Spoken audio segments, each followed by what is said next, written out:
Hello students, कैसे हैं आप सब? होप सो बहुत अच्छे हैं। आप तेरे चल रही होगी। हाँ जी, आइए आज मैं आप लोगों को इंडेस 36 का रिवीजन कराऊंगा। इंडेस 36 का नाम है इम्पेयरमेंट ऑफ असेट्स। ये जो वीडियो है ये रिवीजन पर्पज के लिए, इसलिए जो मेरी बोलिंग स्पीड रहेगी नॉर्मल स्पीड से थोड़ी ज्यादा रहेगी। मैं आपको आज इस वीडियो में इंडेस 36 के सारे कॉन्सेप्ट रिवाइज कराऊंगा। आइए शुरू कर लेते हैं। इंडेस 36 ये कहता है आप क्या करेंगे, एनडीटी क्या करेगी, असेट के ऊपर ना इंपेयरमेंट के इंडिकेटर लगा के देखेगी।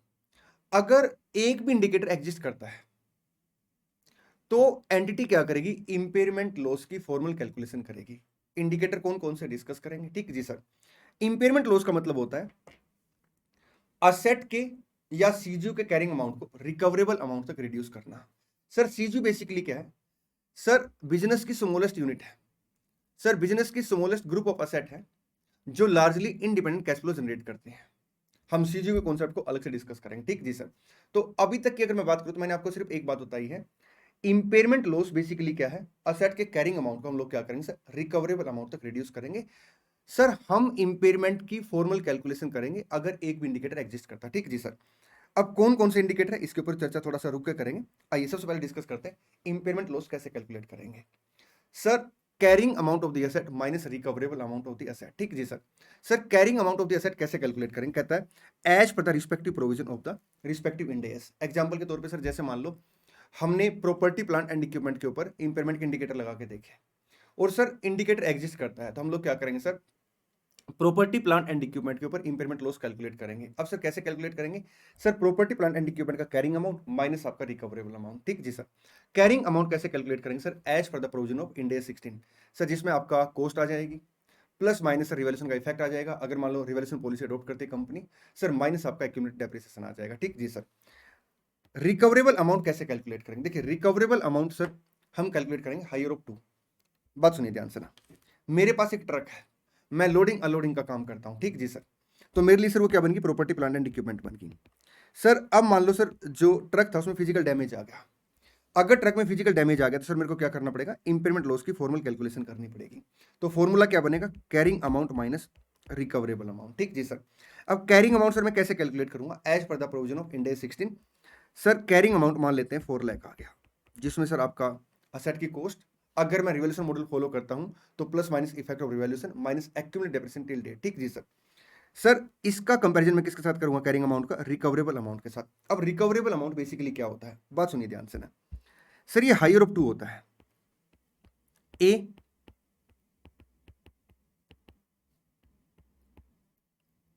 Fair value less cost of disposal और बी आपका value in use.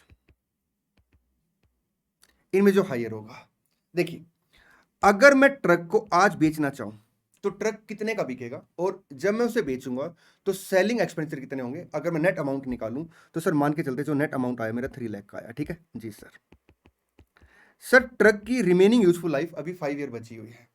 Sir truck को यूज करके जितने भी कैश फ्लो जनरेट होंगे सर मैंने उनकी प्रेजेंट वैल्यू कैलकुलेट की सर, दैट इज 260।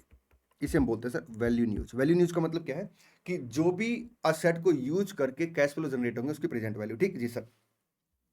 अब आप बताइए अगर आपके पास ये ट्रक हो, अगर आप इसे बेचना चाहोगे तो 3 लाख अमाउंट आएगा और अगर आप यूज करना चाहोगे 260 के कैश फ्लो जनरेट होंगे, तो आप क्या चाहोगे सर, हम इसे बेचना पसंद करेंगे क्योंकि सर यहाँ पे कैश फ्लो ज्यादा जनरेट हो रहे हैं, तो सर ये आपका रिकवरेबल अमाउंट बन जाएगा, ठीक जी सर। इसलिए यहाँ पे हायर ऑफ 2 आता है। जनरली सर जब दो अमाउंट का कंपैरिजन होता है ना तो लोअर ऑफ 2 आता है, लेकिन प्लीज ध्यान देना यहाँ पे हायर ऑफ 2 आएगा। क्यों, क्योंकि सर आप असेट को अगर यूज करेंगे तो कितना कैश फ्लो जनरेट हो रहा है उसकी प्रेजेंट वैल्यू, और अगर आप असेट को बेचोगे तो आपकी जेब में आज कितने पैसे आ रहे हैं सर, जो हायर अमाउंट होगा सर आप उसी बेस पे सर क्या करेंगे, डिसीजन लेंगे। इसलिए सर रिकवरेबल अमाउंट में हायर ऑफ 2 लिखा हुआ, ठीक जी सर। सर मान लेते वैल्यू न्यूज सर 350 आ गई तो हम लोग क्या करेंगे सर, असेट को यूज करना पसंद करेंगे, ठीक जी सर। अब इंपेयरमेंट लॉस कैसे आएगा सर, कैरिंग अमाउंट कैलकुलेट करेंगे as per the respective provision of the respective Ind AS minus sir आपका आएगा रिकवरेबल अमाउंट। कैसे कैलकुलेट करेंगे, हायर ऑफ 2। पहला sir fair value less cost of disposal और सेकंड सर आपका वैल्यू न्यूज, ठीक जी सर। आइए अब डिस्कस करते हैं sir fair value less cost of disposal कैसे कैलकुलेट करेंगे और वैल्यू न्यूज कैसे कैलकुलेट करेंगे। देखिए कहता है फेयर वैल्यू आइडेंटिफाई करके उसमें से हम लोग क्या करेंगे सर, जो भी एस्टिमेटेड कॉस्ट ऑफ डिस्पोजल उसे माइनस कर देंगे, ठीक जी सर। सर फेयर वैल्यू कैसे आइडेंटिफाई करेंगे, कहता है जो असेट आपके पास है क्या उसका उसके अगेंस्ट कोई बिड प्राइस अवेलेबल है, कोई बाइंडिंग सेल एग्रीमेंट है, हाँ जी। तो सर जो भी प्राइस यहाँ पे एग्रीड हो रखा, ठीक जी सर। सर कोई बाइंडिंग सेल एग्रीमेंट वगैरह नहीं है तो उस केस में हम लोग क्या करेंगे सर, उस केस में हम लोग सिमिलर अगर कोई आइटम हमने सेल की है उसकी ट्रांजैक्शन वैल्यू कंसीडर कर लेंगे।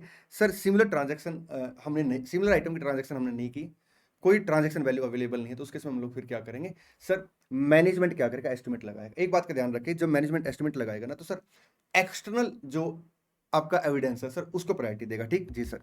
सर ऐसा भी हो सकता है कि करंट बिड प्राइस अवेलेबल ना हो, आपका सिमिलर ट्रांजैक्शन का प्राइस अवेलेबल ना हो, और मैनेजमेंट सर इस पोजीशन में ना हो कि वो वैल्यू कर पाए, या वैल्यू अगर वो कर पा रहा है, फिर वैल्यू कैलकुलेट कर पा रहा है, लेकिन वो रिलायबल नहीं है, तो सर उस केस में हम लोग क्या करेंगे, वैल्यू इन यूज को रिकवरेबल अमाउंट मान लेंगे। ठीक जी सर। चलिए आगे बढ़ते हैं। वैल्यू इन यूज सर कैसे कैलकुलेट करेंगे, देखिए असेट को जब हम यूज करेंगे तो सर वो फ्यूचर में कैश फ्लो जनरेट करेगी। ठीक, और सर उस कैश फ्लो को जनरेट करने के लिए हमें कुछ एक्सपेंडिचर भी इनकर करने पड़ेंगे, तो सर नेट कैश फ्लो की प्रेजेंट वैल्यू आ जाएगी। ठीक जी सर। सर हमें यहाँ पे जो कैश फ्लो कंसिडर करने होते हैं वो 5 ईयर के कंसिडर करने होते हैं। अगर असेट की कैपेसिटी है 5 ईयर से ज्यादा कैश फ्लो जनरेट करने की, तो सर हमें क्या करना पड़ेगा, सर हमें ना, सर हमें जस्टिफाई करना पड़ेगा, एविडेंस देने पड़ेंगे। नोट्स अकाउंट में हम लोग क्या करेंगे सर, उन एविडेंस को डिस्क्लोज करेंगे। ठीक जी सर। एग्जाम पर्पस के लिए सर जितने भी कैश फ्लो क्वेश्चन में दे रखे, जितने ईयर के, हम लोग क्या करेंगे सर उसे कंसीडर कर लेंगे।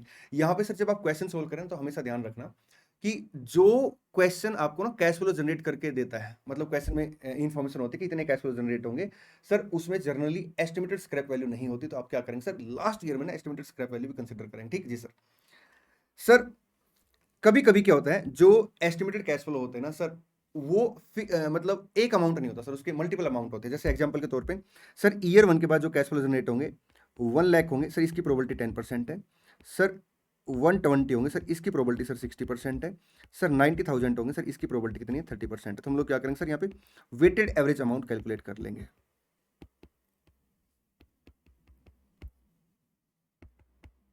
1,09,000। प्रेजेंट वैल्यू कैसे कैलकुलेट करेंगे सर, जो भी एक्सपेक्टेड कैश फ्लो आएगा उसको हम क्या करेंगे सर, डिस्काउंट फैक्टर के हिसाब से प्रेजेंट वैल्यू कैलकुलेट करके मल्टीप्लाई करते हैं। ठीक जी सर। सर डिस्काउंट फैक्टर कौन सा कंसीडर करेंगे, कहता है सर एक तो प्री टैक्स होगा, क्योंकि सर हम यहाँ पे ना कैश फ्लो कंसीडर करें, इसलिए सर प्री टैक्स रेट होगा। और सर दो फीचर होंगे इसके अंदर ना, एक तो सर क्या फीचर होगा, टाइम वैल्यू ऑफ मनी को कंसीडर करेगा, और सर साथ में रिस्क स्पेसिफिक टू असेट को कवर करेगा। ठीक जी सर। अगर इंपेयरमेंट लॉस होता है तो सर उस केस में अकाउंटिंग ट्रीटमेंट क्या होगा, impairment loss account have to provision for impairment loss. हम इंपेयरमेंट लॉस को प्राइमा फेसी पीनल अकाउंट में चार्ज कर लेंगे, लेकिन सर अगर प्रॉपर्टी प्लांट एंड इक्विपमेंट या असेट को हमने सर क्या कर रिवैल्यू कर रखा और उसके अगेंस्ट रिवैल्यूएशन सरप्लस है, तो सर हम लोग क्या करेंगे, इंपेयरमेंट लॉस को पहले रिवैल्यूएशन सरप्लस के साथ एडजस्ट करेंगे। ठीक जी सर। और सर जो भी बैलेंसिंग फिगर आएगा सर उसे हम क्या करेंगे, पिनल अकाउंट के अंदर लेके जाएंगे। ठीक जी सर। सर इंपेयरमेंट लॉस जो है हमने इसका प्रोविजन क्रिएट कर रखा है, तो हम क्या करेंगे सर, असेट को कैसे दिखाएंगे सर, हम असेट को दिखाएंगे आपका cost price plus minus effect of revaluation sir minus accumulated depreciation till date sir minus आएगा प्रोविजन फॉर इंपेयरमेंट लॉस। ठीक जी sir. Sir revise carrying amount कैसे कैलकुलेट होगा, कैरिंग अमाउंट माइनस आपका इंपेयरमेंट लॉस। प्लीज ध्यान देना, यहां पे जो हमने इंपेयरमेंट लॉस कैलकुलेट किया है, हम क्या करेंगे सर, हम उसे ना कैरिंग अमाउंट में से माइनस कर देंगे, तो सर अपना क्या आ जाएगा, रिवाइज कैरिंग अमाउंट आ जाएगा। और सर रिवाइज कैरिंग अमाउंट को हम लोग क्या करेंगे, कंसीडर करेंगे for the purpose of subsequent year depreciation. ठीक जी सर। चलिए आगे बढ़ते हैं। अब यहां पे सर हमने ये बात डिस्कस कर ली कि इंपेयरमेंट लॉस कैसे कैलकुलेट करेंगे। क्या हमेशा इंपेयरमेंट लॉस आएगा, नहीं सर, जरूरी नहीं है। जैसे मान लो सर यहां पे हमने क्या किया सर, असेट के इंपेयरमेंट लॉस की फॉर्मल कैलकुलेशन की। अब सर कैरिंग अमाउंट 4 लाख है, लेकिन सर जो fair value less cost of disposal है सर वो 450 है, और वैल्यू न्यूज सर मान लेते हैं 510 है, तो सर यहाँ पे अगर आप देखेंगे तो कोई इंपेयरमेंट लॉस नहीं आएगा। लेकिन अगर इंडिकेटर एग्जिस्ट करते तो हमें क्या करना पड़ेगा सर, इंपेयरमेंट लॉस की फॉर्मल कैलकुलेशन करनी पड़ेगी। ठीक जी सर। अब सर हम इंपेयरमेंट लॉस की फॉर्मल कैलकुलेशन कब करेंगे सर, जब इंडिकेटर एग्जिस्ट करेंगे। ठीक जी सर। सर जो इंडिकेटर हमें कब चेक करने होते हैं, देखिए सर कंपनी क्या करेगी, या तो रिपोर्टिंग डेट पे इंडिकेटर चेक करेगी या कोई और डेट सेलेक्ट कर लेगी। अगर कंपनी कोई और डेट सेलेक्ट करती है तो सर उसे क्या करना पड़ेगा, कंसिस्टेंट बेस पे सर उसे फॉलो करना पड़ेगा। सर क्या कंपनी कोई और डेट सेलेक्ट कर सकती है, आंसर इज यस। देखिए क्या होता है, जैसे मान लो मैं एक कंपनी हूँ, ठीक है जी सर, और हमारी कंपनी क्या करती है, सर्दियों के कपड़े बनाती है। ठीक जी सर। अब सर जो हमारे पास मशीन है उसकी सही वैल्यू कब आएगी, सर उसकी सही वैल्यू आएगी जनरली जुलाई अगस्त में, क्योंकि प्रोडक्शन स्टार्ट हो जाएगा सर सर्दियों के कपड़ों के लिए। ठीक जी सर। तो हम लोग क्या कर सकते हैं सर, जैसे मान लो 31 जुलाई हमने डिसाइड कर ली कि इस डेट पे हम लोग क्या करेंगे, हम लोग ना सर इंडिकेटर चेक करेंगे इंपेयरमेंट के। ठीक जी सर। अच्छा, रिपोर्टिंग डेट पे या कोई और डेट पे सर, जिस डेट पे आप इंडिकेटर चेक करते हैं आपको क्या करना पड़ेगा सर, उस डेट पे कंसिस्टेंट बेस पर सर ऐसा करना पड़ेगा। तो आप क्या करेंगे, इंडिकेटर चेक करेंगे। सर कितने इंडिकेटर हैं? देखिए इंडिकेटर सर ब्रॉडली दो हैं, एक आपका एक्सटर्नल इंडिकेटर, एक आपका इंटरनल इंडिकेटर। एक्सटर्नल इंडिकेटर का मतलब है सर कि मार्केट के इंडिकेटर, ठीक जी सर, और इंटरनल का मतलब है सर एंटिटी के अपने इंडिकेटर, ठीक जी सर। सर जो ये इंडिकेटर है सर, हम लोग क्या करेंगे सर, ये असेट के ऊपर लगा के देखेंगे, ठीक जी सर। आइए एक एक करके डिस्कस करते हैं। सबसे पहले एक्सटर्नल इंडिकेटर सर, आपके मार्केट के इंडिकेटर। देखिए क्या होता है, जैसे मान लो हमने क्या किया, एक प्लांट लगाया, और प्लांट हमने जो लगाया था वो डीजल बेस प्लांट था, मतलब डीजल के बेस पे चलता था, ठीक जी सर। अभी मार्केट में क्या हुआ सर, आपके ना गैस के प्लांट आ गए, जिसकी वजह से क्या हुआ, डीजल के प्लांट की वैल्यू गिर गई, क्योंकि जो गैस के प्लांट है तो वो सस्ते हैं, और सर उनकी एफिशिएंसी मान लो ज़्यादा अच्छी है, ठीक। तो सर डीजल के प्लांट की वैल्यू गिर जाएगी, तो ये एक इंडिकेटर हो गया, ठीक जी सर। तो मैं बोलूंगा सबसे पहला इंडिकेटर कौन सा है, market value principal asset sir, जो हमारी मुख्य एसेट है ना, उसकी मार्केट वैल्यू में सिग्निफिकेंट डिक्लाइन आ गया, ठीक जी सर। देखिए सर क्या होता है, जिस इकोनॉमिक एनवायरनमेंट में मैं काम करता हूँ, जिस मार्केट में मैं काम करता हूँ, ठीक जी सर, उस मार्केट में ना सर पॉलिसी में चेंज आ गया, मार्केट पॉलिसी में चेंज आ सकता है, लीगल पॉलिसी में चेंज आ सकता है सर, टेक्नोलॉजी में चेंज आ सकता है, ठीक जी सर। सर आपका इकोनॉमिक एनवायरनमेंट में चेंज आ सकता है सर, जो भी चेंज आया ना, उसका हमारे ऊपर या तो एडवर्स इफेक्ट पड़ चुका है या पड़ने वाला है, ठीक जी सर। तो ये एक इंडिकेटर हो जाएगा। देखिए क्या होता है, जैसे मान लो गवर्नमेंट ने मेरे को लाइसेंस दे रखा है, अब गवर्नमेंट की पॉलिसी चेंज होगी, उन्होंने क्या किया सर, पॉलिसी चेंज के तहत 50% एरिया में सर मेरा लाइसेंस कैंसिल कर दिया, तो सर ये इंडिकेटर हो गया, ठीक। चले, हाँ जी सर। एक कॉन्सेप्ट आता है मार्केट, एक कॉन्सेप्ट आता है sir capitalization value. Market capitalization अलग से डिस्कस करेंगे। कैपिटलाइजेशन वैल्यू, इसका मतलब क्या होता है, इसका मतलब ये होता है कि जैसे सर मान लो मैं 100 रुपीज आज कमा रहा हूँ, ठीक है, मार्केट में रेट ऑफ इंटरेस्ट 10% है, तो सर मेरी जो कैपिटलाइजेशन वैल्यू आएगी वो 1000 आएगी। सर इसका मतलब होता है कि अगर मैं ₹100 को इनफाइनाइट पीरियड तक कंसीडर करूं, और 10% सर जो रेट ऑफ इंटरेस्ट है सर, इसका डिस्काउंट फैक्टर कैलकुलेट करूं, और जो डिस्काउंट फैक्टर आएगा सर, सर उसको कंसीडर करके इनफाइनाइट पीरियड तक सर अगर मैं प्रेजेंट वैल्यू कैलकुलेट करूंगा सर, उसकी वैल्यू 1000 आएगी, ठीक जी सर। सर मैं 100 रुपीज कमाता था और आगे मैं 100 रुपीज ही कमाऊंगा, लेकिन मार्केट में रेट ऑफ इंटरेस्ट जो है वो 12.5% हो गया, तो सर यहाँ पे अगर आप देखेंगे तो 800 सर क्या हो गया, कैपिटलाइजेशन वैल्यू आ गई। तो सर ये इंडिकेटर है आपका इंपेयरमेंट का, एक्सटर्नल इंडिकेटर है, मतलब जो रेट ऑफ इंटरेस्ट है सर मार्केट में वो इंक्रीज हो गया, ठीक जी सर। बात सुनिए ध्यान से, ये मेरी बैलेंस शीट है, ठीक है सर। सर यहां पे जो मेरी असेट्स हैं सर, वो मान लेते हैं 1 लाख की, ठीक जी सर। सर जो मेरी लाइबिलिटी है सर, वो मान लेते हैं 20,000 की, ठीक जी sir. Sir equity share capital 10,000 की है, एक शेयर मान लो सर आपका 10 का है, 1000 शेयर है, और रिजर्व एंड सरप्लस सर अपने 70,000 के, ठीक जी सर। अब सर जो मेरा एक शेयर है ना, उसकी मार्केट में जो वैल्यू है सर वो 60 रुपीज़ है। तो अगर आप यहाँ पे देखेंगे तो 1000 इंटू 60, इसे बोलते हैं मार्केट कैपिटलाइजेशन वैल्यू। अब यहाँ पे मार्केट कैपिटलाइजेशन वैल्यू कितनी, 60,000, जबकि सर मेरी नेट एसेट कितनी है सर, 80,000। तो अगर market capitalization sir net asset के कंपैरिजन में कम है, तो ये इंडिकेटर हो गया सर आपका इंपेयरमेंट का एक्सटर्नल इंडिकेटर, ठीक जी सर। अब डिस्कस करते हैं इंटरनल इंडिकेटर। देखिए सर, असेट में क्या हो सर, फिजिकल डैमेज आ गया है। सेकंड सर, हम लोग क्या कर रहे हैं, बिजनेस को ना रिस्ट्रक्चर करने की प्लान कर रहे हैं, जिसमें अमलगमेशन आ सकता है, सेल ऑफ यूनिट आ सकती है, परचेज ऑफ यूनिट आ सकती है, सर आपका डीमर्जर आ सकता है। हम लोग ना बिजनेस को रिस्ट्रक्चर करने की प्लान कर रहे हैं, और सर जो रिस्ट्रक्चर होगा ना बिजनेस, उसका हमारे ऊपर एडवर्स इफेक्ट आएगा, ठीक जी सर। सर क्या होता है, जो असेट होती है ना, हम उसकी परफॉर्मेंस को लेकर सर एक एक्सपेक्टेशन रखते हैं, ठीक जी सर। लेकिन सर जो इकोनॉमिक परफॉर्मेंस आ रही है ना सेट की सर, वो सर या तो वर्स्ट आ रही है जैसे हमने एक्सपेक्ट कर रखा था, या सर वर्स्ट होने वाली, ठीक जी सर। देखिए दो तरह की लिस्ट होती है सर, एक होती है एग्जॉस्टिव लिस्ट, जिसको हम एक्सक्लूसिव लिस्ट भी बोलते हैं, एक होता है इंक्लूसिव लिस्ट। इंक्लूसिव का मतलब होता है कि इसमें और भी चीजें आ सकती है, एग्जॉस्टिव का मतलब होता है, एक्सक्लूसिव का मतलब होता है सर इसमें यही है और कोई चीजें नहीं आएंगी, ठीक जी सर। सर जो इंपेयरमेंट के इंडिकेशन है ना सर, ये एग्जॉस्टिव लिस्ट नहीं, ये इंक्लूसिव लिस्ट है, इसमें और भी इंडिकेटर आ सकते हैं। इट मीन्स क्या है कि बिजनेस के हिसाब से सर, एंटिटी के हिसाब से अगर कोई और भी इंडिकेटर एग्जिस्ट करते हैं सर, हम उसे क्या करेंगे सर, कंसिडर कर लेंगे, ठीक जी सर। चलिए आगे बढ़ते हैं। देखिए क्या होता है सर, हम इंपेयरमेंट कब चेक करेंगे सर, जब इंडिकेटर एग्जिस्ट करेंगे, ठीक जी सर। लेकिन 3 असेट ऐसी हैं जिसमें सर इंडिकेटर एग्जिस्ट करे या ना करे, हमें क्या करना पड़ेगा, एनुअल इंपेयरमेंट करना पड़ेगा। देखिए अगर इंडिकेटर एग्जिस्ट कर रहे हैं फिर तो इंपेयरमेंट करना ही करना पड़ेगा, लेकिन अगर इंडिकेटर आपके एग्जिस्ट ना भी कर रहे हो सर, तब भी हमें क्या करना पड़ेगा, एनुअल इंपेयरमेंट चेक करना पड़ेगा। सर वो 3 असेट कौन कौन से, सबसे पहले सर इंटेंजिबल असेट जिसकी इनफाइनाइट यूजफुल लाइफ है, क्योंकि सर अगर intangible set infinite useful life रखती हैं तो सर हम उसको एमोटाइज नहीं कर पाएंगे, हमें क्या करना पड़ेगा सर, हमें उसका इंपेयरमेंट करना पड़ेगा। ठीक जी sir.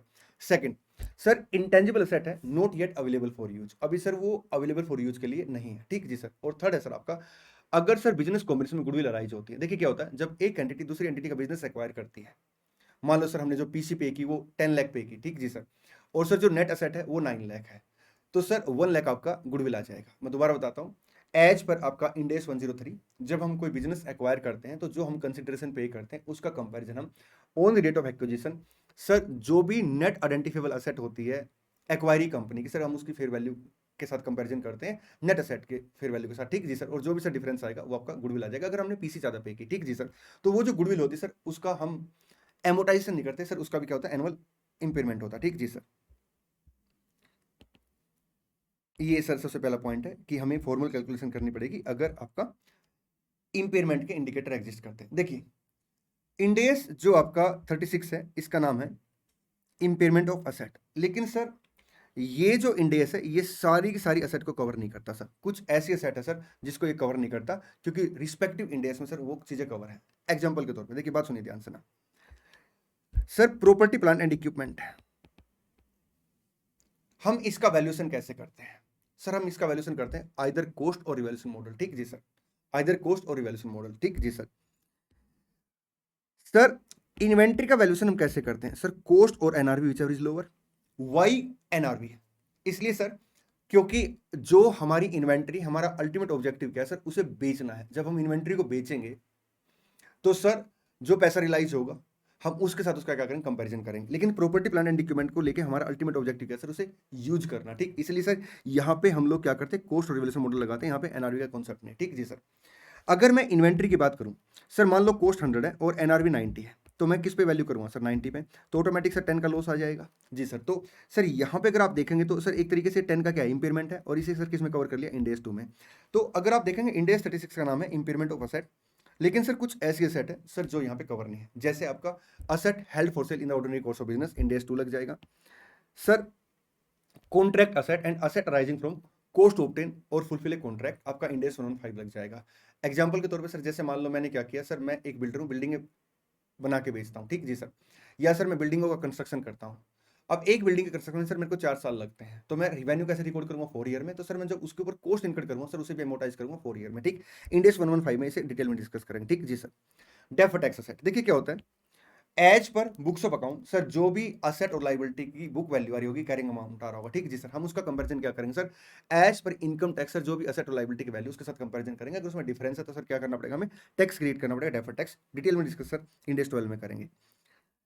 Asset arising from employ benefit, देखिए क्या होता है सर, जैसे मान लो मैंने एम्प्लॉय को पोस्ट रिटायरमेंट कुछ बेनिफिट देने हैं, तो उसके लिए सर मैं अपनी कुछ असेट मेंटेन करता हूं, जिसे हम प्लान असेट बोलते हैं, इंड AS 19 में कवर होगा। ठीक सर। जो बायोलॉजिकल असेट है सर वो मेजर होती है at fair value, Ind AS 41 में कवर होती है सर। नॉन करंट असेट को अगर मैं क्लासीफाई करता हूं एज हेल्ड फॉर सेल, तो सर इंड AS 105 में कवर होती है। फाइनेंशियल असेट सर आपकी इंड AS 109 में कवर होती है। ठीक जी सर। आइए एक प्यारा सा कॉन्सेप्ट डिस्कस करते हैं। देखिए बात सुनिए ध्यान से ना, बहुत ही प्यारा कॉन्सेप्ट है सर। जितनी भी फाइनेंशियल असेट है सर वो आपकी इंड AS 32, 109 एंड 107 में कवर है। ठीक जी सर।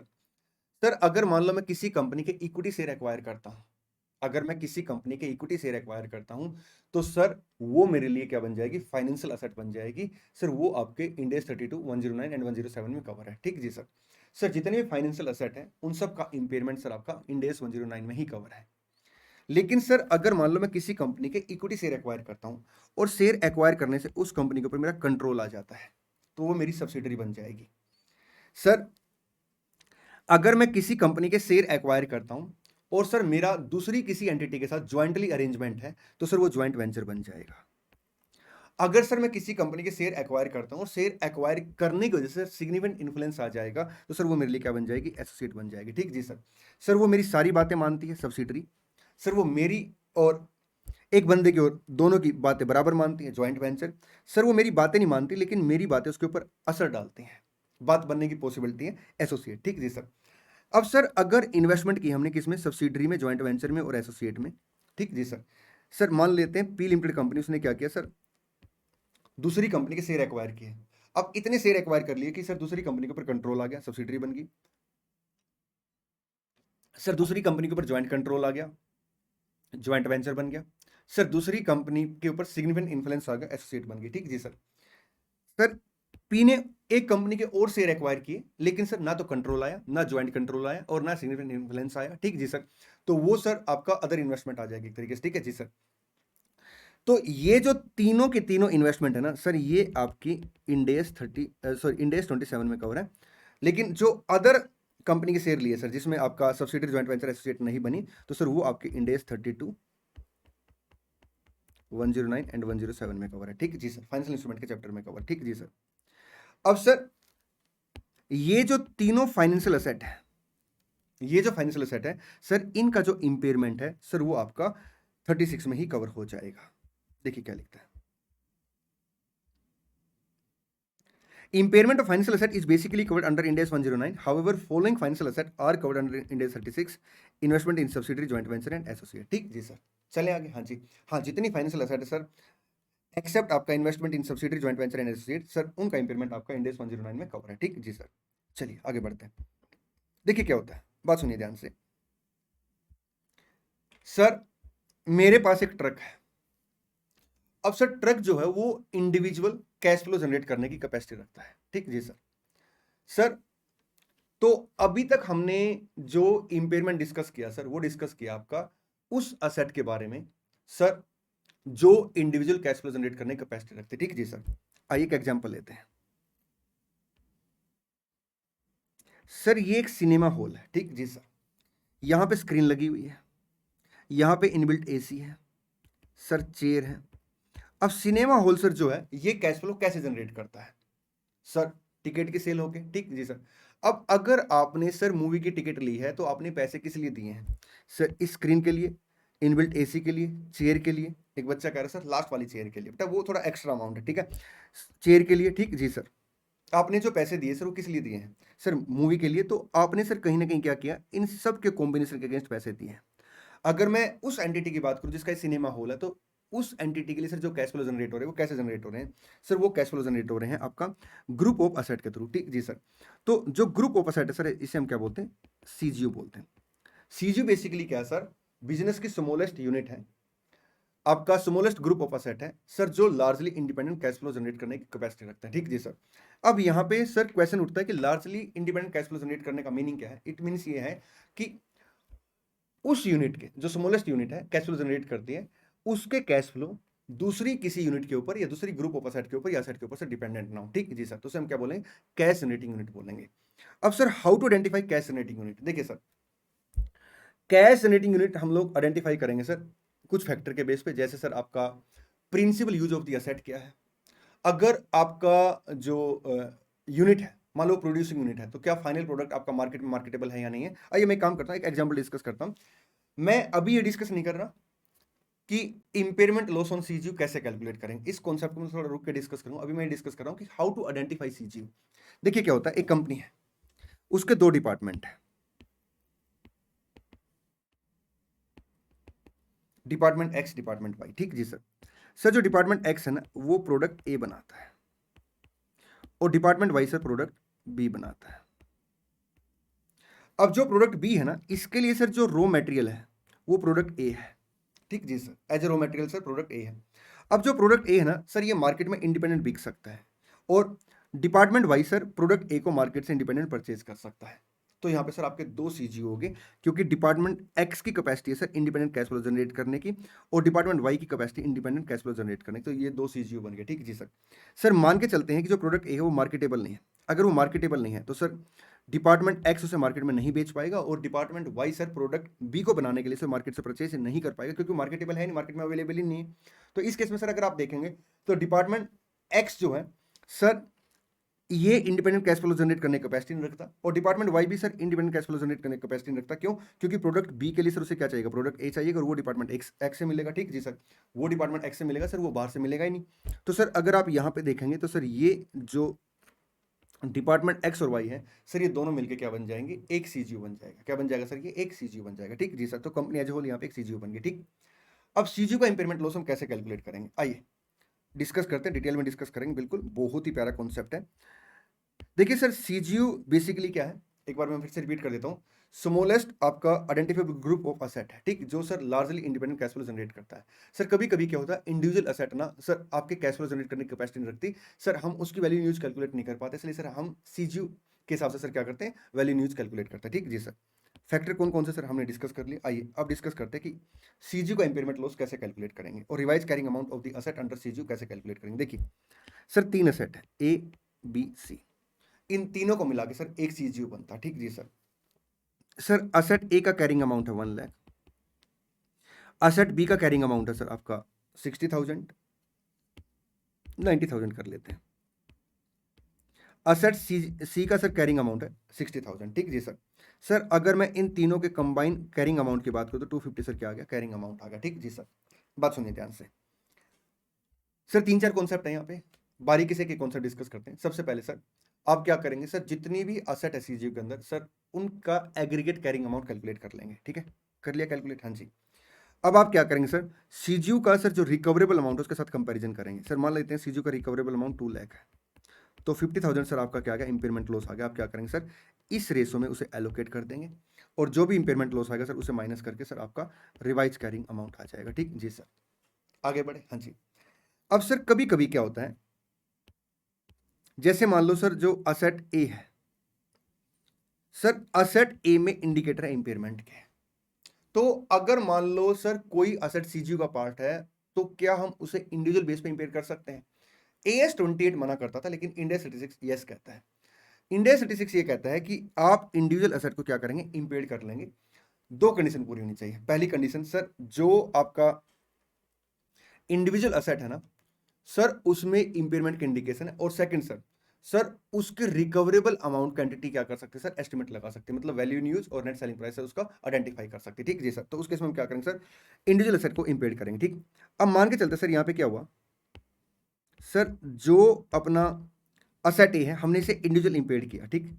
सर इंडिविजुअल जब हमने इंपेयर किया तो इसकी जो वैल्यू आई ना सर वो आपकी 85,000 आई है। तो सर इस केस में क्या करेंगे, जो 50,000 का इंपेयरमेंट लॉस है पहले सर असेट ए के साथ एडजस्ट करेंगे, कितने से, 15,000 से, और बैलेंस 35,000 सर हम लोग क्या करेंगे सर, असेट बी और सी में एलोकेट करते हैं, ठीक जी सर। तो मैं इस बात को सेंटेंस फॉर्म में बोल देता हूं, अगर सर इंडिविजुअल असेट पे इंडिकेटर है इंपेयरमेंट के और उसका रिकवरेबल अमाउंट हम सर रिलायबली एस्टिमेट कर पा रहे हैं, वैल्यू इन यूज और नेट सेलिंग प्राइस, ठीक जी सर। तो उस केस में सर हम उसे क्या करेंगे, इंडिविजुअल बेस पे इंपेयर करेंगे। तो जो भी सर सीजू में इंपेयरमेंट लॉस आएगा सबसे पहले क्या करेंगे सर, उस असेट के साथ एडजस्ट करेंगे और बाकी सर फिर क्या करेंगे, रिमेनिंग असेट में सर एलोकेट करते हैं, ठीक जी सर। सर अगर मान लो यहाँ पे इंडिविजुअल असेट में इंडिकेटर थे और इसका सर जो रिकवरेबल अमाउंट है वो 110 आ गया, ये तो ज़्यादा आ गया, तो इसकी वैल्यू नहीं बढ़ाएंगे, फिर हम लोग क्या करेंगे सर, जो भी इंपेयरमेंट लॉस आया सर उसे क्या करेंगे, इन दोनों सेट में सर एलोकेट करते हैं, ठीक जी सर। सर कभी कभी क्या होता है, सीजीयू में ना गुडविल एलोकेट होके आती है। अगर सीजीयू में गुडविल एलोकेट होके आती है तो हम लोग क्या करेंगे सर, जो भी इंपेयरमेंट लॉस होगा ना, जो भी इंपेयरमेंट लॉस होगा सर सबसे पहले क्या करेंगे, गुडविल के साथ एडजस्ट करेंगे और रिमेनिंग इंपेयरमेंट लॉस को सर क्या करेंगे, अदर असेट के कैरिंग अमाउंट की रेशो में सर एलोकेट कर देंगे। दोबारा बात सुनिए, अगर सीजीयू में सर आपका गुडविल है तो जो भी इंपेयरमेंट लॉस आएगा हम लोग पहले क्या करेंगे सर, उस गुडविल के साथ एडजस्ट करेंगे, रिमेनिंग इंपेयरमेंट लॉस को सर क्या करेंगे, सीजीयू में सर जितनी असेट है उनके कैरिंग अमाउंट के रेशो में एलोकेट करेंगे, ठीक जी सर। बात सुनिए ध्यान से सर, सीजीयू के अंदर ना कुछ नॉन करंट सेट है, कुछ इंटेंजिबल सेट है, मतलब कुछ प्रॉपर्टी प्लांट एंड इक्विपमेंट है, कुछ इंटेंजिबल सेट है, ठीक जी सर। और सर कुछ इन्वेंट्री है, कुछ सर ट्रेड रिसेबल है मान लो, ठीक है जी सर। तो सर जो सीजीयू के अंदर असेट है उसमें सर कुछ असेट ऐसी होती हैं सर जो इंडिया स्टैटिस्टिक्स के स्कोप से बाहर है, जैसे फाइनेंशियल असेट हो गया, आपका इन्वेंट्री हो गया, ठीक जी सर।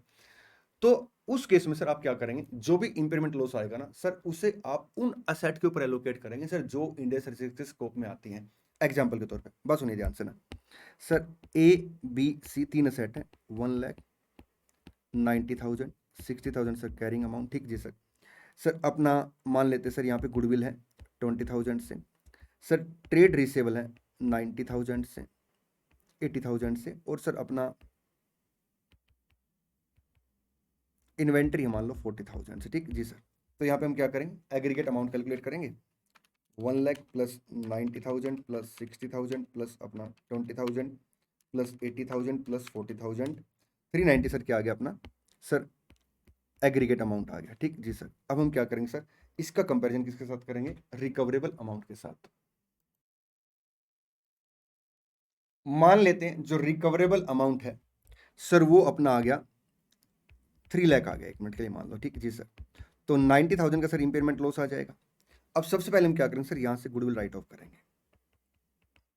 बैलेंस जो 70,000 का इंपेयरमेंट लॉस है सर, हम क्या करेंगे, इन तीनों असेट के कैरिंग अमाउंट के रेशो में एलोकेट करेंगे सर। यहां इन दोनों पे इंपेयरमेंट लॉस एलोकेट नहीं करेंगे क्योंकि सर ये इंड AS 36 के स्कोप से बाहर है। हाँ, एक बात का ध्यान रखेंगे कि इनका जो कैरिंग अमाउंट है सर, रिस्पेक्टिव इंड AS के अकॉर्डिंग हम क्या करेंगे, कैलकुलेट करेंगे। जैसे आपका इन्वेंट्री का अमाउंट सर इंड AS 2 के अकॉर्डिंग, सर आपका फाइनेंशियल असेट का अमाउंट सर आपका इंड AS 109 के अकॉर्डिंग। ठीक जी सर, ये सारी बातें सर यहाँ पे लिखी हुई हैं, जो बातें मैंने आपको बताई। चलिए आगे। हाँ जी सर, आइए आगे बढ़ते हैं। एक एग्जांपल के through sir next concept discuss करते हैं। सर मान लेते हैं हमारा एक मॉल है। ठीक जी सर, सर हमारे ना 3 बिजनेस हैं। एक है रेस्टोरेंट सर, एक है सिनेमा हॉल, और एक सर हम लोग क्या करते हैं, लैपटॉप बेचते हैं, सेल ऑफ लैपटॉप का काम करते हैं। ठीक जी सर। अब सर बाकी जगह सर अपनी खाली जगह। ठीक जी सर। सर यहाँ पे क्या है, यहाँ पे सर एक ऑफिस है, कंट्रोल ऑफिस। सर ये पूरी बिल्डिंग अपनी है और हमने सर यहाँ पे पार्किंग स्लॉट भी बना रखा है और हम पार्किंग चार्जेस नहीं लेते। ठीक जी सर। अब अगर आप यहाँ पे देखेंगे तो सर ये जो एरिया है, ये जो एरिया है, ये जो एरिया, इसको हम बोलते हैं कॉर्पोरेट असेट। सर ये वो असेट है जो इंडिपेंडेंट कैश फ्लो जनरेट नहीं करती, लेकिन सर सीजीयू को कैश फ्लो जनरेट करने में हेल्प करती है। ठीक है, सपोर्ट करती है। ठीक जी सर। अगर आप यहाँ पे देखेंगे सर, तो जैसे रेस्टोरेंट हो गया, सिनेमा हॉल हो गया, सेल ऑफ लैपटॉप हो गया। ठीक जी सर, ये तीनों बिजनेस सर ऐसे हैं जो इंडिपेंडेंट कैश फ्लो जनरेट करते हैं। तो ये सर अपने 3 सीजीयू हो गए। ठीक जी सर। अब मैं आपके साथ डिस्कस करने जा रहा हूँ कि जो ये कॉर्पोरेट असेट है सर, इसका इंपेयरमेंट लॉस कैसे कैलकुलेट करेंगे। एक बात। दूसरी बात सर, अगर हमने बुक्स में सर गुडविल रिकॉर्ड कर रखी है, जैसे हमने कोई बिजनेस परचेज किया था, वहां पे गुडविल आ गई थी, क्योंकि हम सेल्फ जनरेटेड गुडविल तो रिकॉर्ड कर नहीं सकते। तो सर जो गुडविल है सर, हम उसका इंपेयरमेंट लॉस कैसे कैलकुलेट करेंगे। देखिए, मैं आपको ना एग्जांपल के थ्रू इस कॉन्सेप्ट को एक्सप्लेन करूंगा, बड़े ध्यान से मेरी बात सुनेंगे। अपने कितने सीजीयू हैं सर, 3 सीजीयू है, 1 2 3। ठीक जी सर। सर मान के चलते हैं अपने पास जो कॉर्पोरेट असेट है वो 3 है। जो कॉर्पोरेट असेट है सर वो 3 है, ए बी सी। ठीक जी सर। सर अपने पास सर गुडविल भी है। सर कॉर्पोरेट असेट ए का कैरिंग अमाउंट मान लेते हैं 1 लाख, बी का सर 2 लाख और सी का सर 3 लाख, और सर जो गुडविल है मान लेते हैं सर वो 50,000 से। ठीक जी सर। थोड़ा सा अमाउंट चेंज कर लेता हूं सर, गुडविल मान लेते हैं 40,000 से। ठीक जी सर। सबसे पहले वो कहता है आप क्या करेंगे, जो सीजीयू है ना, इनके अंदर जितनी एसेट है उन सबका कैरिंग अमाउंट कैलकुलेट कर लो। कर लिया कैलकुलेट? हाँ जी सर। अब आप क्या करेंगे, जो कॉर्पोरेट एसेट और गुडविल है उसे एलोकेट करेंगे। मान के चलते सर, जो कॉर्पोरेट एसेट में एसेट ए है ये एलोकेबल है, और बी और सी एलोकेबल नहीं है, और गुडविल भी मान लेते हैं एलोकेबल है। ठीक जी सर। तो सर जो गुडविल एलोकेबल है सर वो है 2:2:1 की रेशो में। तो हम क्या करेंगे सर, यहाँ पे गुडविल आ जाएगी 20,000 20,000 और आपका 10,000। और जो कॉर्पोरेट असेट ए है, कॉर्पोरेट असेट ए है सर, मान लेते हैं ये जो एलोकेबल है, और एलोकेबल बेस है सर 532। तो 50,000 30,000 और 20,000। ठीक जी सर। सर अब ये 2 असेट अपनी पेंडिंग रहेंगी। अब मैं दोबारा कॉन्सेप्ट बोल रहा हूँ। हम सबसे पहले क्या करेंगे सर, सीजीयू के अंदर जितनी असेट है सबका कैरिंग अमाउंट कैलकुलेट करेंगे, फिर कॉर्पोरेट असेट और गुडविल को सर एलोकेट करेंगे रीजनेबल बेस पे। हमने क्या किया, एलोकेट कर दिया। ठीक जी सर। अब सर यहाँ पे हम क्या करेंगे सर, मान लेते हैं 1 मिनट के लिए, जो सीजीयू 1 है इसके अंदर 2 असेट है, एक्स और वाई। ठीक, असेट का नाम सर, एक्स का कैरिंग अमाउंट है 4 लाख और वाई का कैरिंग अमाउंट है सर मान लेते हैं 350। ठीक जी सर। ऐसे सर आपका सीजीयू 2 के अंदर जो असेट होंगे उनका कैरिंग अमाउंट आ जाएगा, सीजीयू 3 के अंदर जो असेट होंगे उनका कैरिंग अमाउंट आ जाएगा। ठीक जी सर। अब हम क्या करेंगे सर, सीजीयू 1 का कैरिंग अमाउंट कैलकुलेट करेंगे। कितना आएगा, 4 lakh plus 350 plus 50,000 plus 20,000, sir 820 का बैलेंस आ गया। अब सर हम क्या करेंगे सर, इस सीजीयू का रिकवरेबल अमाउंट कैलकुलेट करेंगे। सर सीजीयू का रिकवरेबल अमाउंट मान लेते हैं 7 लाख है, तो सर 120 का क्या आ गया, इंपेयरमेंट लॉस आ गया। अब इस 120 के इंपेयरमेंट लॉस में हम क्या करेंगे सर, सबसे पहले गुडविल को राइट ऑफ करेंगे। कर दिया गुडविल को राइट ऑफ जी sir. Balance impairment loss sir 1 lakh आ गया। हम इसे क्या करेंगे सर, इन तीनों के कैरिंग अमाउंट के रेशो में एलोकेट करते हैं। इन तीनों के कैरिंग अमाउंट के रेशो में एलोकेट कर देंगे। ठीक जी सर, एक सेकेंड, हम इन तीनों के कैरिंग अमाउंट के रेशो में सर क्या करेंगे, एलोकेट कर देंगे। ठीक जी सर, ऐसे सर CGU2, ऐसे CGU3। ठीक जी सर। सर मान लो 1 मिनट के लिए यहाँ पे अपना रिकवरेबल अमाउंट सर 870 आ गया, तो उस केस में सर फिर यहाँ पे इंपेयरमेंट लॉस नहीं आएगा। सर मान लो सर रिकवरेबल अमाउंट अपना 810 आ गया, तो 10,000 से सर गुडविल राइट ऑफ कर देंगे, बाकी इंपेयरमेंट लॉस नहीं आएगा। ठीक जी सर। तो हम सबसे पहले क्या करेंगे sir, carrying amount of the CGU calculate करेंगे sir, including carrying amount of the allocable corporate asset and allocable goodwill. ठीक सर, CGU के रिकवरेबल अमाउंट के साथ कंपैरिजन करेंगे सर, जो भी इंपेयरमेंट लॉस आएगा पहले एलोकेबल गुडविल के साथ एडजस्ट करेंगे, बैलेंस इंपेयरमेंट लॉस को सर जितनी भी असेट है CGU के अंदर प्लस आपका एलोकेबल कॉर्पोरेट एसेट सर, उनके कैरिंग अमाउंट के रेशो में एलोकेट कर लेंगे। ठीक, बन गई बात। हाँ जी सर। आइए अब सर जो इंपेयरमेंट लॉस है हमने उसे क्या क्या एलोकेट करके रिवाइज कैरिंग अमाउंट कैलकुलेट कर लिया। अब अपने पास रिवाइज कैरिंग अमाउंट किस किस का आ गया, all asset under CGU1, all asset under CGU2, all asset under CGU3, corporate asset allocable ए और गुडविल, सबका रिवाइज कैरिंग अमाउंट आ गया जी सर। अब सर जो अनएलोकेबल कॉर्पोरेट असेट है सर वो जोड़ देंगे सर। फिर बिजनेस एज ए होल का हम लोग क्या करेंगे sir, business as a whole का हम लोग क्या करेंगे सर, हम ना सर कैरिंग अमाउंट कैलकुलेट करेंगे और फिर उसके रिकवरेबल अमाउंट के साथ कंपैरिजन करेंगे सर। यहाँ पे जो भी अब इंपेयरमेंट लॉस आएगा सर, देखिए बाकी सारी एसेट के ऊपर इंपेयरमेंट लॉस सर एडजस्ट हो चुका है, या इंपेयरमेंट लॉस अगर नहीं था तो एडजस्ट नहीं होगा। अब सर जो इंपेयरमेंट लॉस आएगा वो एसेट बी और सी की बुक वैल्यू के रेशो सर हम क्या करेंगे, एलोकेट कर लेंगे। ठीक जी सर, चलिए हाँ जी। Corporate asset and goodwill allocable, बात सुनिए ध्यान से। देखिए सर, जो कॉर्पोरेट एसेट है और गुडविल है वो डायरेक्ट कैश फ्लो जनरेट नहीं करते सर, वो इनडायरेक्ट कैश फ्लो जनरेट करने में हेल्प करते हैं। तो हम लोग क्या करेंगे सर, उनको सर CGU में एलोकेट कर लेंगे अगर एलोकेबल है। ठीक जी सर। अच्छा, सबसे पहले क्या करेंगे सर, जो भी इंपेयरमेंट लॉस आएगा CGU में, गुडविल को राइट ऑफ करेंगे। बैलेंस इंपेयरमेंट लॉस सर क्या करेंगे सर, CGU में जितनी एसेट है प्लस आपका सर जो एलोकेबल कॉर्पोरेट एसेट है उसकी बुक वैल्यू क्रिएशन सर उसे एलोकेट कर लेंगे, रिवाइज कैरिंग अमाउंट कैलकुलेट करेंगे और सर उसके बाद फिर क्या करेंगे, अनएलोकेबल कॉर्पोरेट एसेट को ऐड कर देंगे और sir impairment loss unallocable corporate asset में सर एडजस्ट हो जाएगा। ठीक जी सर। गुडविल बेसिकली सर आप या तो एलोकेट होगी या एलोकेट नहीं होगी। अगर गुडविल एलोकेट नहीं होगी तो सर उसे हम क्या करेंगे, लार्ज CGU का पार्ट मानेंगे। लार्ज CGU का मतलब यहाँ पे क्या होगा सर, ग्रुप ऑफ CGU। ठीक सर, मान लो यहाँ पे गुडविल 2 थी अपने पास या गुडविल एलोकेबल नहीं थी, तो हम लोग क्या करेंगे सर, अनएलोकेबल गुडविल को यहाँ पे कंसिडर करेंगे और सर इसके बाद सर जो इंपेयरमेंट लॉस आएगा पहले सर इस गुडविल के साथ एडजस्ट करेंगे, बाकी सर फिर अनएलोकेबल कॉर्पोरेट एसेट के साथ। ठीक जी सर, चलिए आगे बढ़ते हैं।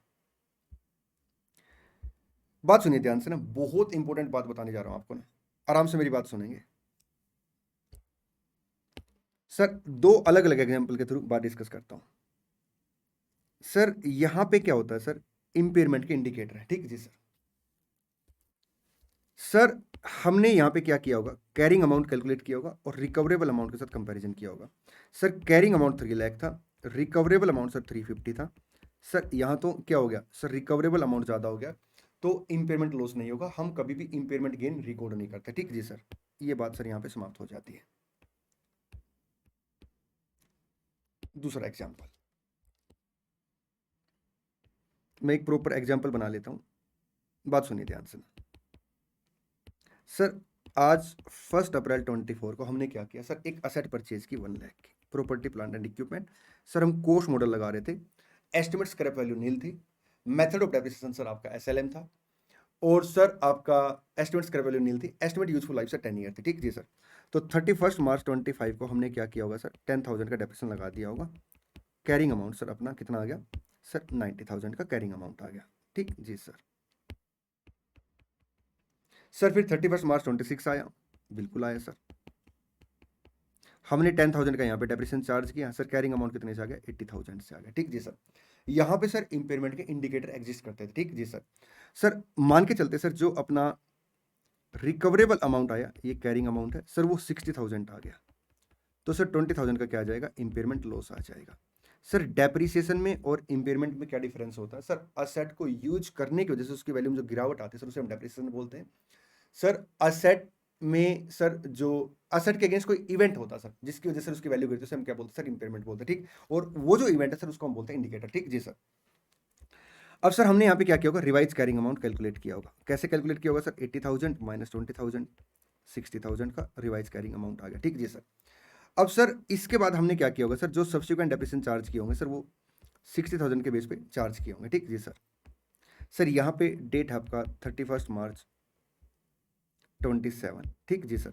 तो सर 26 27 का जो डेप्रिसिएशन हमने किस बेस पे चार्ज किया होगा सर?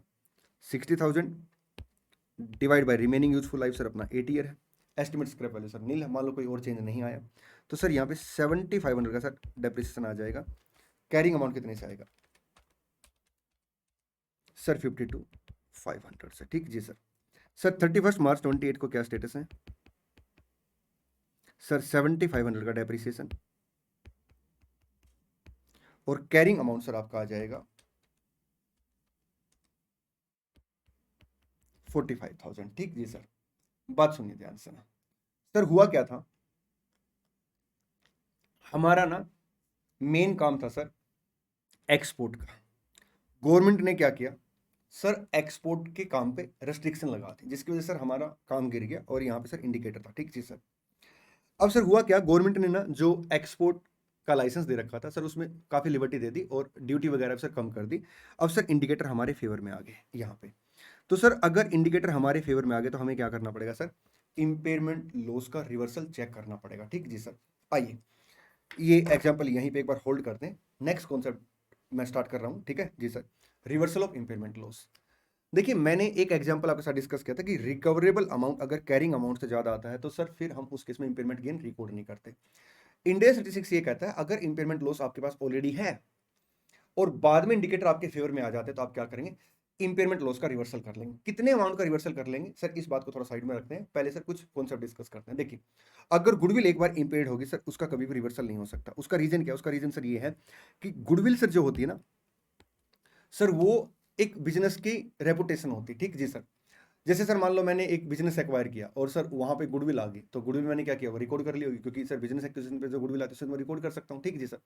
अब सर क्या हुआ कि इंडिकेटर अपने अगेंस्ट आके गुडविल की वैल्यू खत्म होगी, तो सर अगर आगे इन फ्यूचर गुडविल आएगी भी तो वो सेल्फ जनरेटेड होगी या किसी दूसरे बिजनेस पे आएगी, और अगर सेल्फ जनरेटेड होगी तो सर हम उसे रिकॉर्ड नहीं कर सकते, और जो दूसरे बिजनेस पे आएगी तो सर उसका इस गुडविल से कोई लेना देना नहीं। इसलिए सर जो गुडविल एक बार खत्म होगी ना, हम उसे कभी भी रिवर्स नहीं कर सकते। हालांकि AS 28 में ना सर रिवर्सल अलाउड होता है गुडविल का कुछ कंडीशन पूरी होने के बाद, लेकिन सर यहाँ पे बिल्कुल स्ट्रिक्टली मना कर दिया इंडिया 36 ने कि गुडविल अगर एक बार इंपेयर्ड होगी तो उसका रिवर्सल नहीं हो सकता। हाँ, अदर सेट का रिवर्सल हो सकता है।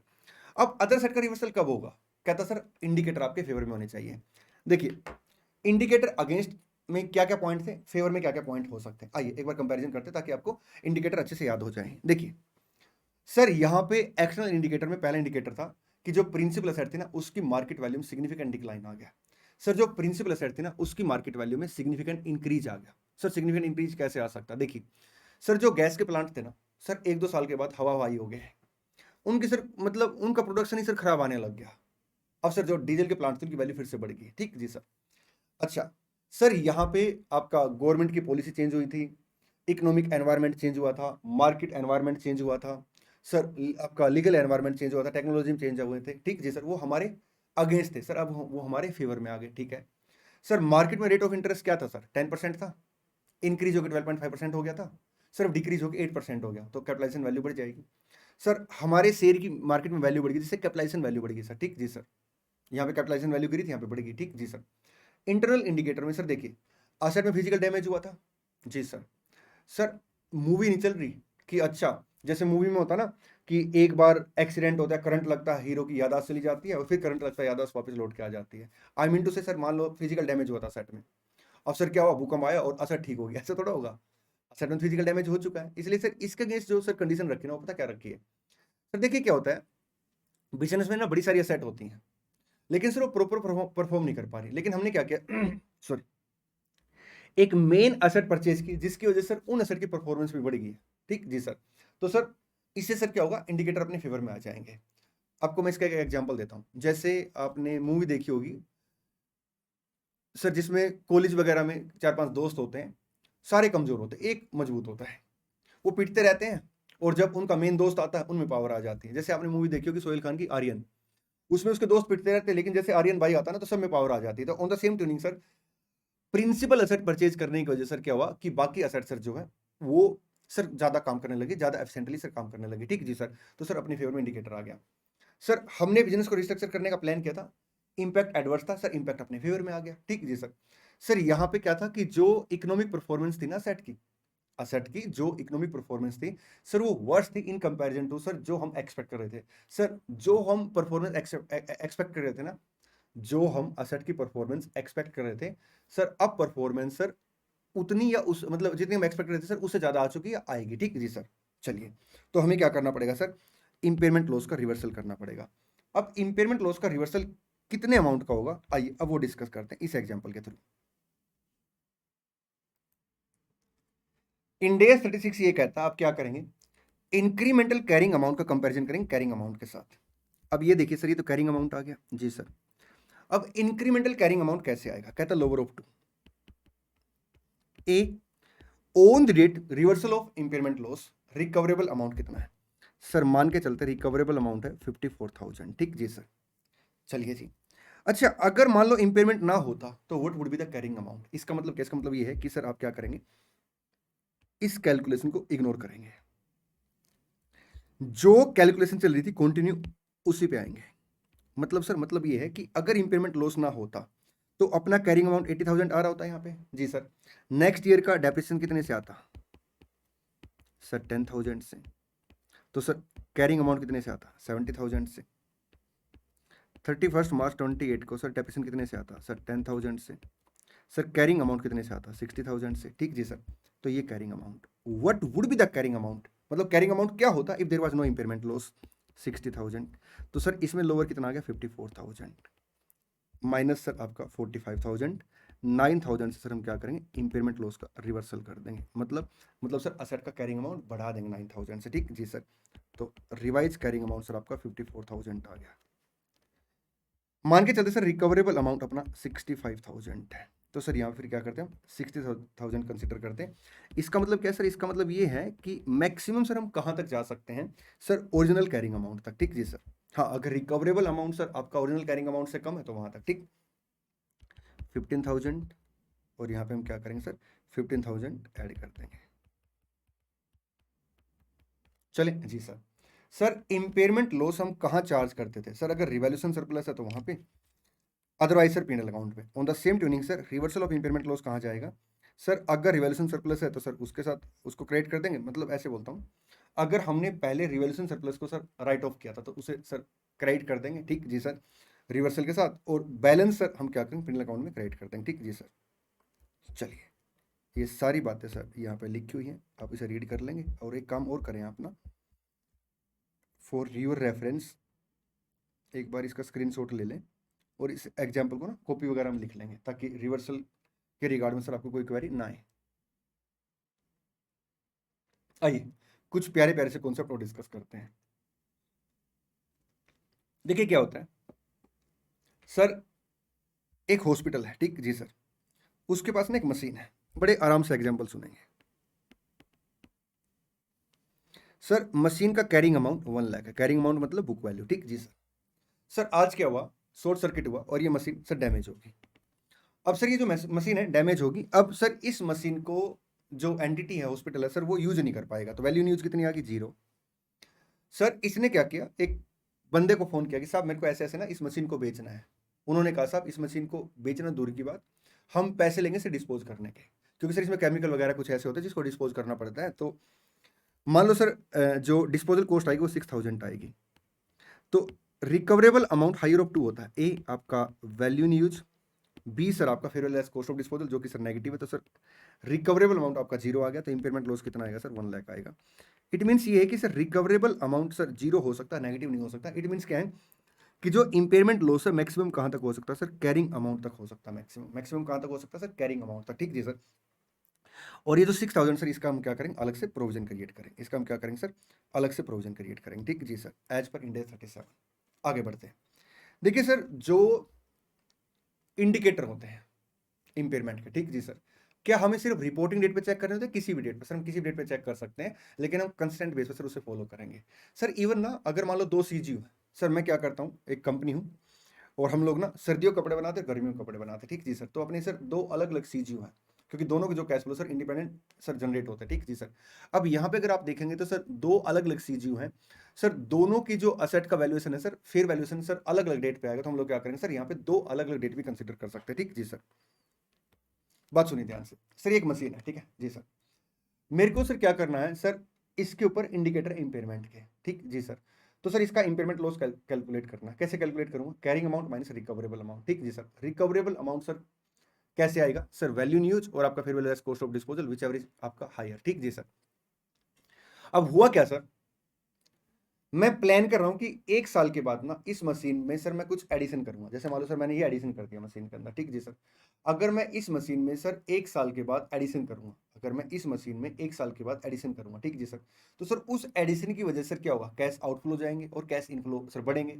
तो क्या मेरे को उसको रिकंसिडर, क्या मेरे को उसको कंसिडर करना चाहिए, नहीं करना चाहिए? दोबारा बात सुनिए, नोट साइड में करता हूँ पहले, ठीक जी सर। ये मशीन है सर, मैं फ्यूचर में प्लान कर रहा हूँ 1 साल के बाद कि सर मैं इसमें एडिशन करूंगा, जिसकी वजह से मेरे कैश फ्लो जनरेट हो जाएंगे, बढ़ जाएंगे, ठीक जी सर।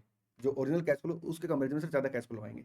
तो क्या मेरे को रीऑर्गेनाइजेशन के कैश फ्लो कंसिडर करने चाहिए? मना कर दिया साहब। क्यों? क्योंकि सर देखिए मैं ना वैल्यू न्यूज इस एसेट की कैलकुलेट कर रहा हूँ, एडिशन होने से सर क्या होगा, तो फिर एडिशनल एसेट के सर कैश फ्लो आ गए, ठीक जी सर। इसलिए कहता है फ्यूचर की कोई भी रीऑर्गेनाइजेशन है ना सर, उसके जो भी आपको बेनिफिट मिलेंगे या जो आप खर्चा करेंगे सर, हम उसे कंसिडर नहीं करेंगे वैल्यू न्यूज कैलकुलेट करते हुए। चले, हाँ जी सर, आइए आगे बढ़ते हैं। Disclosure requirement. डिस्क्लोजर रिक्वायरमेंट का मतलब होता है फाइनेंशियल स्टेटमेंट सर हम क्या क्या डिस्क्लोज करेंगे। देखिए कहता है अगर इंपेयरमेंट लॉस आपने पीएनएल अकाउंट में चार्ज किया है या सर पीएनएल में रिवर्स किया है, उसको सर आप क्या करेंगे, अलग से दिखाएंगे। Sir impairment loss during the year अगर आपने सर रिवोल्यूशन सरप्लस में सर चार्ज किया या सर उसको रिवर्स किया, उसमें क्रेडिट किया है रिवोल्यूशन सरप्लस में, ठीक सर, उसे अलग से डिस्क्लोज करेंगे। सर कभी कभी क्या होता है किसी दूसरे रिस्पेक्टिव इंडेस में ना रिकंसिलेशन में सर इंपेयरमेंट लॉस का रोल आता है। जैसे एग्जांपल के तौर पे सर आपका प्रॉपर्टी प्लांट एंड इक्विपमेंट के बैलेंस को जब आप रिकंसाइल करते हो तो उसमें सर इंपेयरमेंट लॉस भी आता है। तो सर हम क्या करेंगे सर, उसे दूसरे इंडेक्स के अकॉर्डिंग सर अगर रिकंसिलेशन का पार्ट है सर, उसे क्या करेंगे, डिस्क्लोज करेंगे, ठीक। चले, हाँ जी सर, आइए यहाँ पे सर अब अपना इंडेस 36 समाप्त हो जाता है। मिलते हैं नेक्स्ट रिवीजन वीडियो में। Thank you so much, all the best, God bless.